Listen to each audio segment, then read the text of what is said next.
Expiry के लिहाज से कुछ इंपॉर्टेंट जो ध्यान में रखना है सर? देखो दीप, अभी जो डेटा बनकर निकल के आ रहे हैं ना, न निफ्टी को 17,700 के ऊपर एक्सपायरी देनी है, सॉरी नीचे देनी, माफ कीजिएगा, न ही 17,900 के ऊपर देनी है। 200 पॉइंट की रेंज, ठीक है। ब्रॉडली ये रेंज आपकी नजर आ रही है, 17,800 के आसपास है डेटा जिस तरह से बने। बैंक निफ्टी में सिंपल ये न 42,500 के नीचे एक्सपायरी देना चाहता है, न 43,000 के ऊपर। सो वैसे देखा जाए तो एक्सपायरी में कोई बहुत बड़ा मूव आकर क्लोजिंग बेसिस पे संभावना है। क्या इंट्राडे में बड़ा मूव आ सकता है? मेरा ये समझना है इंट्राडे में भी संभावना कम है। हाँ, क्योंकि 17,700 आसानी से टूटेगा नहीं, आप 100 पॉइंट ऊपर है।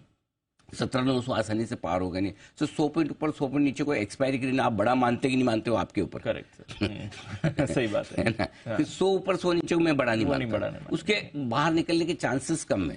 अगर समझो डाउ फ्यूचर 150-200 नीचे हो जाए तो हो सकता है 17,700 आप तोड़ के 17,665 तक आ जाए। डाउ फ्यूचर रिकवर होकर 200 ऊपर हो जाए तो आप 17,900 के पार निकल के 17,925 975 तक जाने की कोशिश कर सकते हैं। दोनों ही लेस लाइकली चांसेस कम है ऐसा होगा। सो आप रेंज में रह जाएंगे। बैंक निफ्टी 42,500 के नीचे जाने की संभावना कम है और 43,000 के ऊपर भी जाने की संभावना कम है।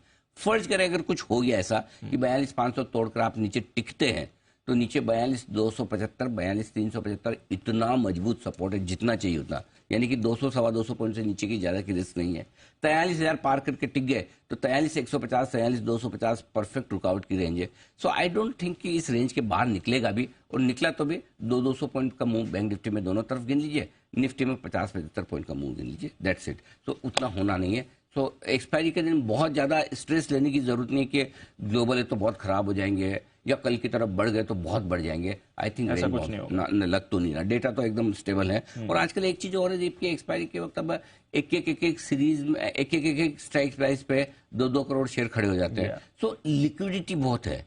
सो इतना इजी नहीं है कि एक शार्प शॉर्ट कवरिंग आए या शार्प सेल ऑफ आए, वैसा नहीं होता है। हाँ, अब वो मेच्योरिटी और डेप्थ आ रही है मार्केट में, जो अच्छी भी बात है, अच्छी है, बढ़िया है।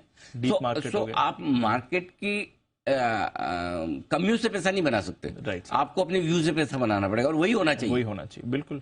आपका व्यू सही है तो पैसा बने, व्यू गलत है ना बने, राइट, है ना। तो वो हो रहा है। चलिए, कल भी वैसे हमने देखा वापस डेज हाई पर बंद हुए, एक दिन का ब्रेक आ गया था, बट कल फिर से सोचो डेज हाई पूरे 3 दिन मजबूत हरे निशान में, और बैंक निफ्टी तो लगातार 3 दिन इस रनअप का बेस्ट परफॉर्मेंस। एब्सोल्युटली 39,050 की क्लोजिंग से आप 40, 41, 42,000 3,000 पॉइंट ऊपर है क्लोजिंग बेसिस पे। निफ्टी में भी आप देखिए 16,900 के आसपास की आपने जो क्लोजिंग ऑलमोस्ट 1,000 पॉइंट 900 पॉइंट 828 का लो था, वहां से बहुत 1,000 पॉइंट आ गया। 16,828 से 17,828 पे आ गया, बढ़िया।